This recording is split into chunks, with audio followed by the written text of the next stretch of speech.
Proving congruence triangle using the ASA postulate. Okay, same procedure kung ano po yung ginawa natin sa SSS. So, same lang yung gagawin natin dito.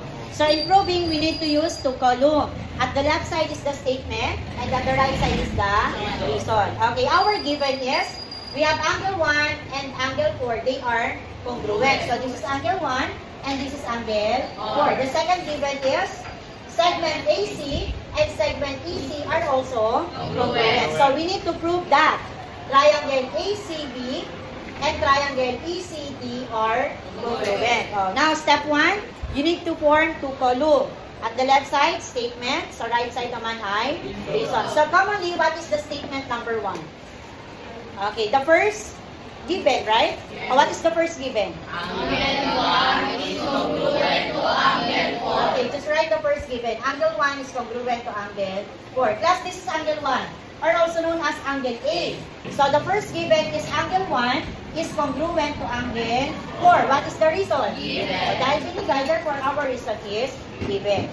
Okay, the question is, do we need to prove now statement number 1? No na. Why?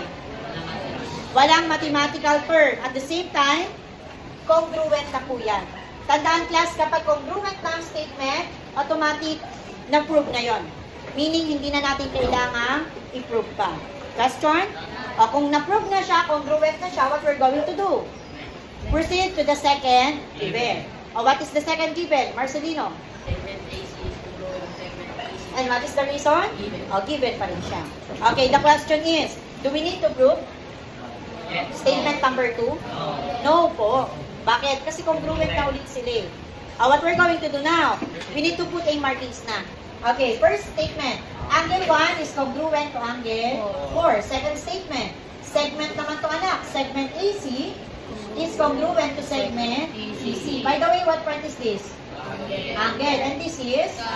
Okay, naglalagay tayo anak ng mga parts ng triangle kapag may nakita tayong congruent. For example, ito congruent na. O what part is this? Malalagyan na natin siya ng label. Then what part is this? Side na po. Okay, next, proceed tayo kay statement number 3. The question is, meron ka bang given? Okay, kung wala na, what we're going to do is, we need to observe na. Observe the illustration. What can you say about the two triangles? They have a common part? Yes. What part? Angle or side? Angle. Anong angle po?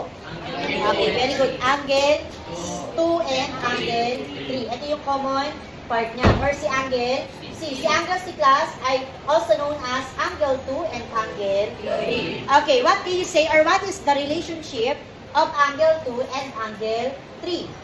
Okay. Pag anak yung dalawang angle ay magkatalikuran, ang tawag sa dalawang angle na yon ay vertical angle. Now, what is the meaning of vertical angle? When we say vertical angles, two angles with a common vertex but no common side. For example, this is angle 2. Okay, this is the vertex of angle 2. And this is angle 3. This is the vertex. So, meaning may common vertex yung dalawang angle. Okay, at the same time, dapat wala silang common side. O, ito anak yung side ng angle 2. Ito naman yung side ng angle 3. May common side ba sila? Wala po. Therefore, we can say that angle 2 and angle 3 are vertical angle. Tandaan, pag basta magkatapat, vertical angle yon. And the measure of vertical angles are always congruent. So, meaning, lagi silang parehas ng sukat. Okay, now, based on our illustration, we can say that the two triangles have a common part, and that is the angle C. Angle C is also known as angle 2 and angle 3. Therefore, our statement number 3 will be angle 2 and angle 3 are vertical angles. Do you understand? Yes. And our reason is definition of vertical angle. Now, the question is, do we need to prove statement number 3? Yes. Why? Kasi gumamit tayo ng mathematical term na ano po? Vertical angle. At ano ulit anak ang sukat ng vertical angle? Lagi silang equal. Very good. Meaning, vertical angles are always congruent. So, para ma-prove natin yan, sino po ulit yung dalawang vertical angle na tinukoy? Angle 2 and angle 3. They are congruent. So, na-prove na natin. Now, what is the reason? vertical angle theorem. Do you understand? Okay, now, what part is this? Congruent yan. Therefore, pwede na natin kunin yung part. What part? Lagyan natin anak ng markings. Based on the given, may napalabas na bang postulate? Okay, what postulate is this? Pwede na natin kopyahin ito. Triangle ACB is congruent to triangle ECD. Using what postulate? As a postulate.